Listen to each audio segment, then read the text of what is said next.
This is the Dead Island Definitive Collection. When IGN first reviewed Dead Island back in 2011, we gave it a score of an 8.0 for great. We had this to say about it.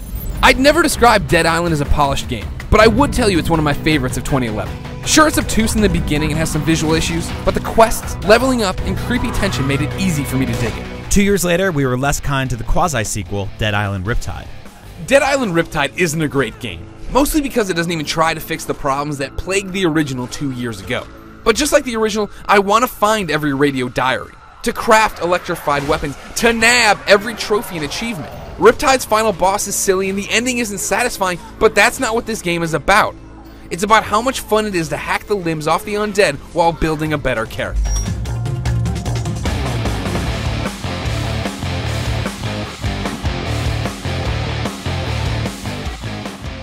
All that largely remains the same in the remastered Dead Island Definitive Edition, except that many, but not all, of the bugs have been squashed in the intervening years.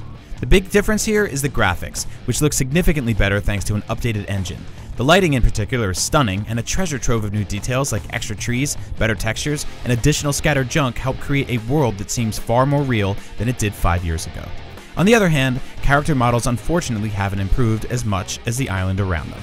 The UI for the original Dead Island now has some of the improvements from Riptide, which makes the elder game menus a tad more intuitive. The catch is that both games are unfortunately capped at 30 frames per second on Xbox One and PlayStation 4, and Riptide sometimes struggles to reach even that. That's disappointing for an updated version of a last-gen action game.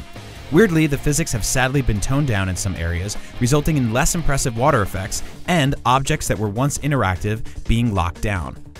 Beyond that though, Dead Island as a whole holds up well enough, particularly if you enjoy its heavy-hitting melee combat as much as I do. There's about 30 hours of content here, and as before, it all mostly feels the same. One difference is the inclusion of the cathartic popular PC mod that destroys enemies in 1 or 2 hits. It's only available in single player though, and the appeal doesn't last long. Aside from the 2 main Dead Island games, the release also brings with it an enjoyable but repetitive side-scrolling beat-em-up called Dead Island Retro Revenge, starring a Jack Black sound-alike searching for his cat. Success involves using the right kick or punch at the right time, which makes its briskly paced action feel more akin to Guitar Hero than a classic beat-em-up. With the Dead Island Definitive Edition, Dead Island and Dead Island Riptide have never looked so good. The use of Dying Light's graphics engine means almost every setting looks better and more realistic than it did at the start of the decade, but it unfortunately doesn't run any better now than it did then. With around 35 hours of gameplay packed in and a fun little retro beat-em-up to complement it all, it's the best way to play if you've missed these zombie smashers. For more on everything Dead Island, stick with IGN.